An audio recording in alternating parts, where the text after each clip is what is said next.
everyone. Welcome. I see a full house. My name is Whitney Soule. I'm the Dean of Admission and Student Aid, and I am so excited that you are all here today. We have a big program planned.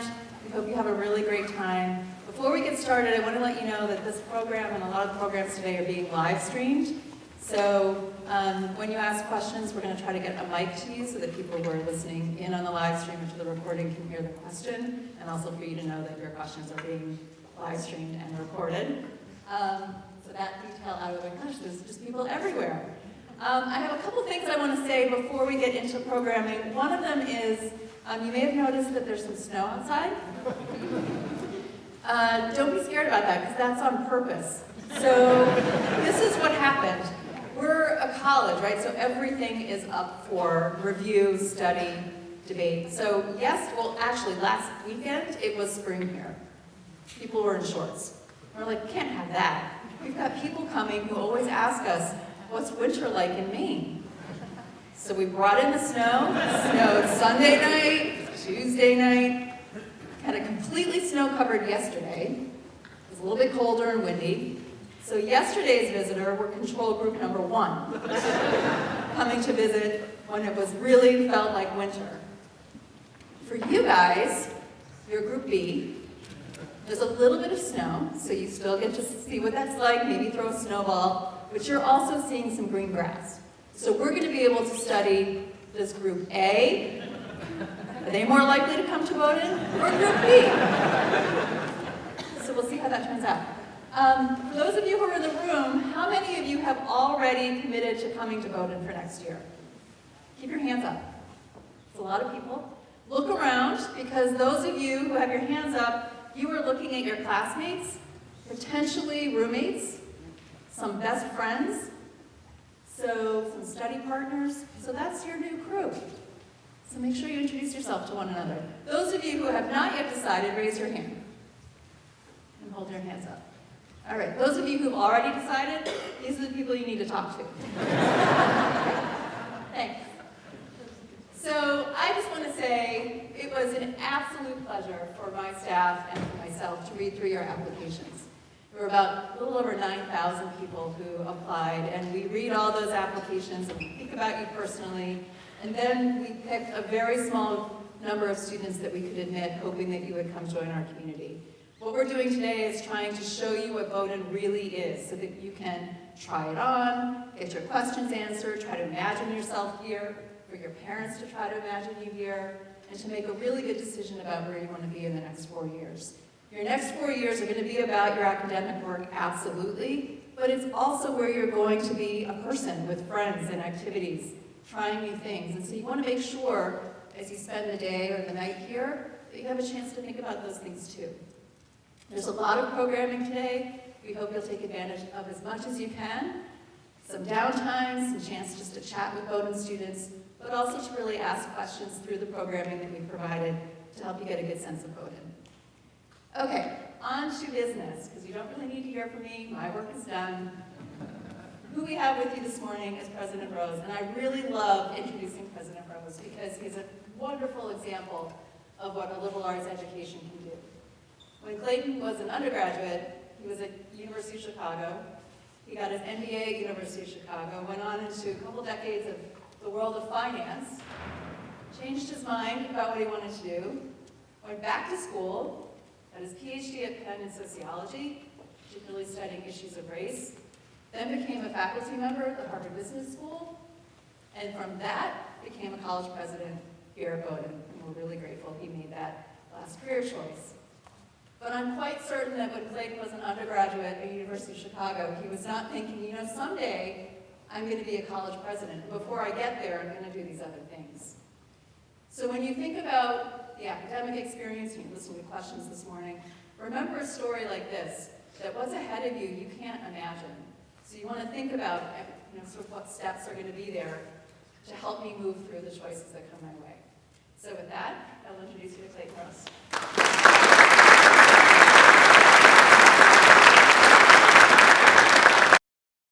So good morning. Thank you, Whitney, for that again. I wish my mom were here. I think the two words that best describe how I saw the world when I was an undergraduate at Chicago was largely clueless. So the idea that there was a plan could not be farther from the truth. First of all, welcome. It is just so awesome to have all of you here with us today. To our students, congratulations on being admitted here, and I suspect other places. To those who've already decided, we are thrilled that you will be polar bears. For those of you who are still deciding, the important thing is to find the school that fits you the best and it's the best place. We obviously very much hope that it's Bowdoin. Whitney and her team spent an enormous amount of time working on that and trying to figure out who we really would like to be part of the community here. But now you need to make that decision for yourself. And again, we hope it's Bowdoin. To the parents here, I can only empathize, having done this twice with my own boys, about having crossed the finish line and an enormous sense of relief. So it's a crazy process, and crazy for our students, but also crazy for you as parents. And so congratulations to you for making it across the finish line. If you have others to come, maybe you'll get a little bit of a respite in between here. I thought I would do a couple of things this morning, but really centered on trying to give you a sense for how I view our students and their experiences here at Bowdoin. And then if we have a little bit of time, I'm happy to take a couple of questions before letting the program move on. The first is I wanted to describe for you how I think about what makes our students distinct and special. There are a lot of wonderful colleges and universities out there, and there are whole groups of really amazing students that go to those schools. And in the main, they're super smart, really thoughtful, have a lot of interesting experiences, good character, and so forth. Students who come here, super smart, very high on the character measures, really interesting experiences, diverse in all kinds of amazing ways. But the two things that distinguish our students, I think, from many other students at many other places, and that students self-select for in coming here, and that we pay attention to, is a desire to collaborate rather than compete. So our students don't enter this exercise and engage in their work here, particularly their academic work, with the idea that education is a zero-sum game, that for me to win, you need to lose in some way. But rather that we all learn together and we can all do well together. And that is a very real phenomenon that occurs here, and that's the approach that our students take when they come here. It doesn't mean our students don't crush it academically, they do. It doesn't mean they don't work really hard, they do. I'll come back to the first part in a second, and you can get your own sense from talking to our students when you're here. But there is this deep notion of collaboration. The second is that there is a sense of our students around kindness. And we, again, pay attention to this, and our students self-select in for this. But our students are, in the main, really kind human beings. It doesn't mean they're not deeply competitive. They don't work very hard, whether they're in the classroom or out on the playing fields or out hiking or whatever. But there's that essential kindness that comes through. I wanted to, in the second part here, share with you a couple of recent experiences I've had with our students to give you a sense both for the variety of things that go on here, but also who they are, and to touch on some of this a little bit. And the first relates to a program that we created a couple of years ago called the Bowdoin Public Service Initiative. And the idea of it is that elected, appointed, or career public government service is another way of serving the common good.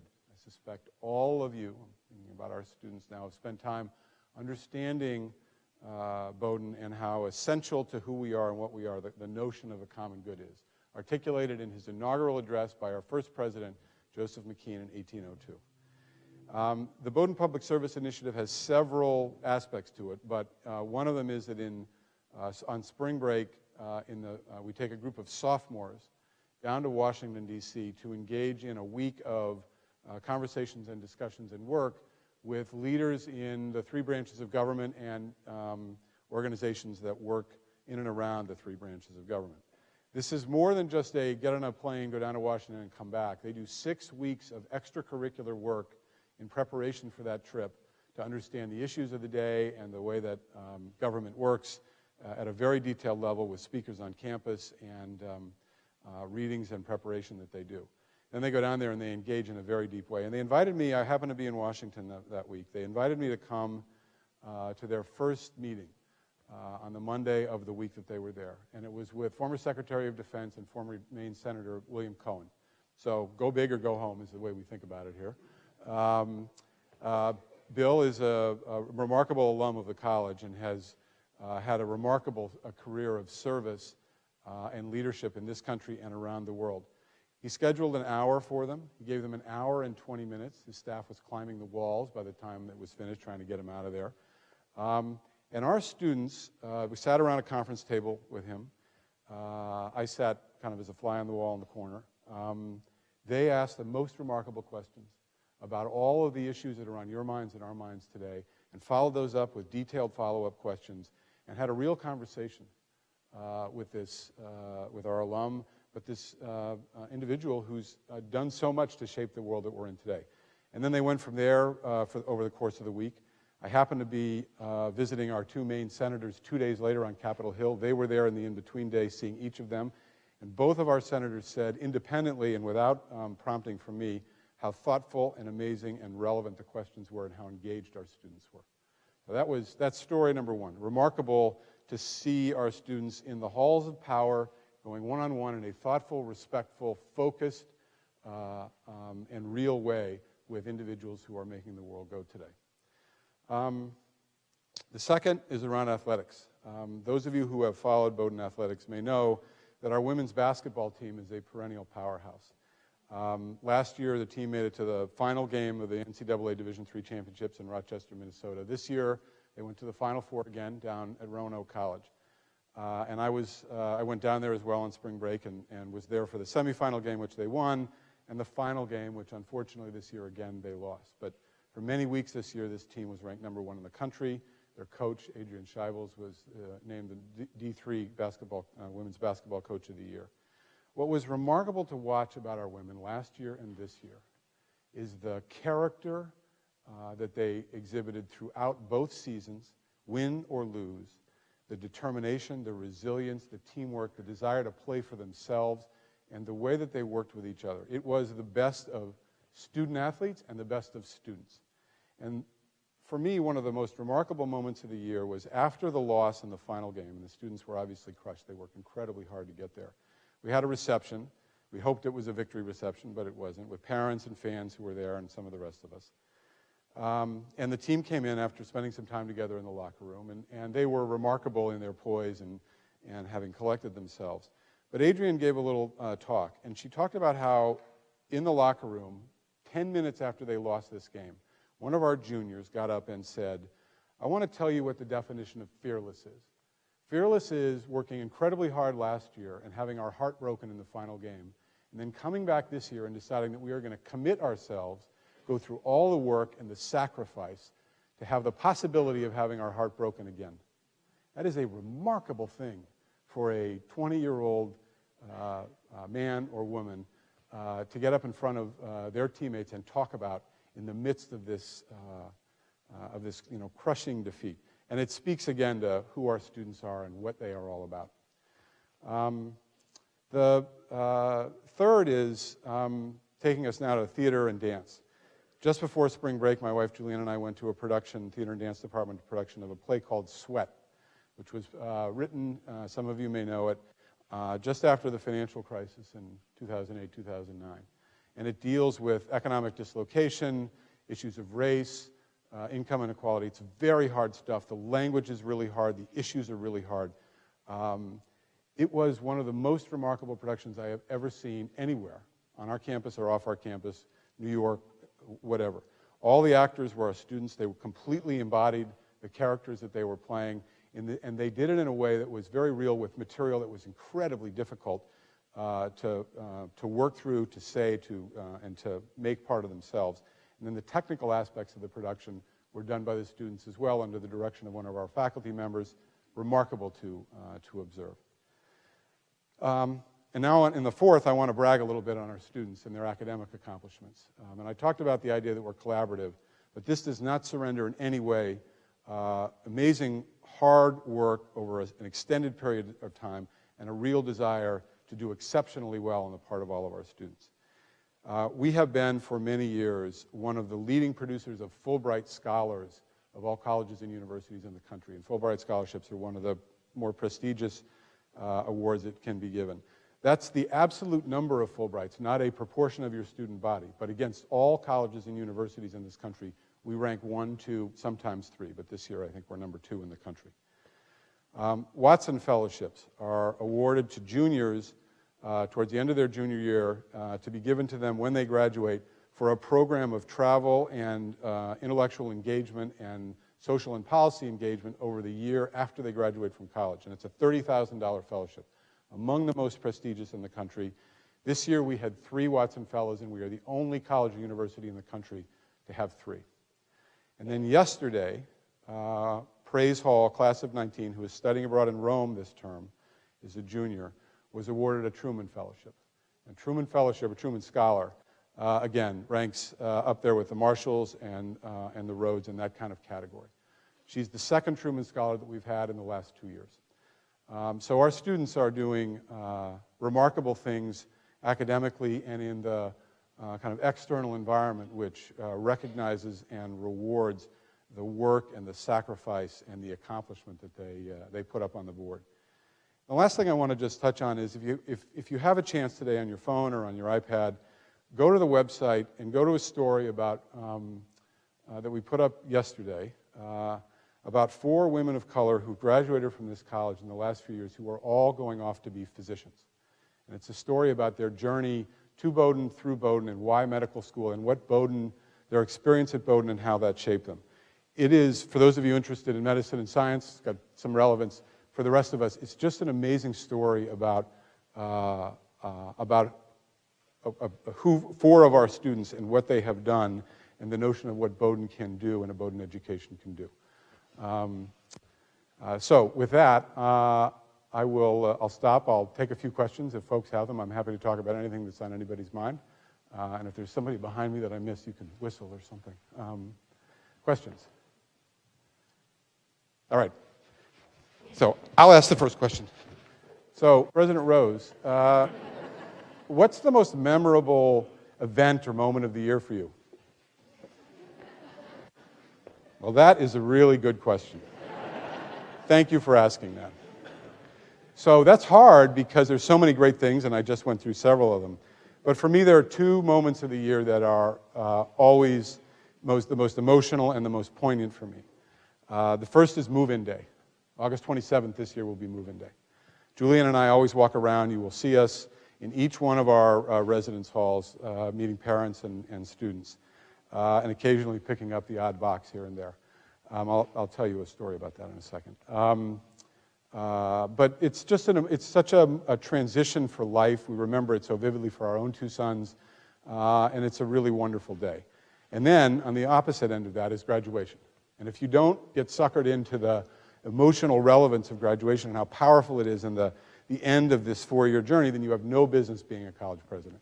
And so for me, it's just one of the most emotional days of the year. I will share this one story with you. The first year, I'm now in my 4th year, the first year move-in day, Julianne and I walk over from our house. The first residence hall on the way in from where we live is Winthrop. We're walking up to the front door of Winthrop. The door's open, and there's a mother carrying a big plastic tub, and I motion for, and I'm dressed like this, right? Not the way I move my sons into the dorm. I've since changed my attire a little bit. And I motion for her to go ahead of me, and she looks at me and she says, "Well, you're not going in empty-handed, are you?" So I said no, and I picked up this tub, and of course it's the 4th floor, right? So we walk up to the 4th floor of Winthrop. By the time we get up there, her son had informed her that I was the college president. So she was, you can imagine what, that conversation and so forth. A few days later, we have a tradition here where every member of the entering class comes to my office and signs the matriculation book, which is a tradition we've had largely over the course of the college's life. So we got to the Winthrop 4th floor. I said, "Okay, who's the guy with the mom?" And they all went like that. And I said, "So how did it go?" And he said, "Well, as she was driving away, she said, 'I'm sorry I ruined your college career.'" So anyway. Any questions? So I'm having fun here. Yes, sir. Is the diversity level of the student body where you want it to be? So the question is the diversity, representational diversity at the level that we want it to be? No, is the short answer to that. And I would add to that a couple of things. So Students of color represent about 35% of the class, and we've made really good progress over the last decade or more in getting to this place. So we're pleased with that. That's one way of thinking about diversity. There are all kinds of others: socioeconomic, geographic, sexual orientation, gender, so on and so forth, and we could go through that. But if we think about race and ethnicity, which remains a really important part of creating a community here that is representative of the world and that helps our students and the rest of us understand and learn, we're at a place where we feel like we've made progress, but more work to do. We don't have a hard target for that. The other part of this, though, is that the challenge is as much today, if not more, moving from the notion of representational diversity, and there's more around that, the numbers, to the notion of inclusion. How we build a community where everyone feels like they belong and that this is their place. And we have more work to do on that on many different angles. We have a lot of work that we do. We have a number of initiatives, individuals, resources at the staff level, the faculty level, and the student level, and our alumni who are all engaged in this work, but it is a journey we are still on, and it is unfinished work, for sure. One more, all right. I could ask myself one more. Yes, sir. What are some of your key goals or initiatives? Key goals or initiatives. So I could do that one for a long time, as you would hope a college president would be able to do. Let me touch on the three big categories, and then I'll go deep on one of them. So we want to continue to be able to keep the promise to our students coming in, which is that if you get in here, we're going to find a way for you to attend regardless of your family's financial situation. So we are one of 19 schools in this country that is need-blind in admission and no loan in the financial aid programs that we provide. And we need to maintain our ability to do that. There's some other aspects to enhancing financial aid that we are working on, but let's just focus on that. The second is ensuring that our education remains transformational, as it has for many, many, many years, through over the life of the college. I'll come back to that one in a minute. And then the third is making a promise coming out, which is that we will provide the resources and the opportunity to find that first great job. And all those words are deliberately chosen. Now, the issue of finding a job has two core aspects to it for me. One is, as a parent of two sons, it's important that colleges, just as a general matter, help our students get employment when they get out of here. But the other part of this that speaks to the intellectual mission of the college is the notion that we have seen over time, more students feeling like they have to major in something practical in order to get that job at the end. And nothing could be farther from the truth, and I'm not talking directly to our students. You can major in anything you want and go work anywhere you want. It takes some work to do that. You can major in art history and go to Goldman Sachs. You can major in biology and go to Google. Whatever. And we've got all kinds of real-life stories. The data are crystal clear about that. But there is this notion out there that you have to major in economics if you want to work in finance or whatever, or in biology if you want to go to medical school. So the better we can do at career planning, the more success we're going to have at tearing apart this myth and allowing our students to figure out what it is they want to engage in intellectually and where their passions are, and then do the work to go on and get the job on the back of the core skills of critical thinking, analysis, reasoning, the ability to learn, the ability to write, and so forth that come with this education. So I'll stop there in the interest of time. I think you're going to give me the hook, but there's more I could fill in, but there's a sense for where we're going. So I want to just say to our students, congratulations again. For those that are coming, already decided, welcome. For those that are deciding, make the right decision. We hope it's Bowdoin, but you'll make the right decision for yourself. Have a great day or two on campus. Thank you.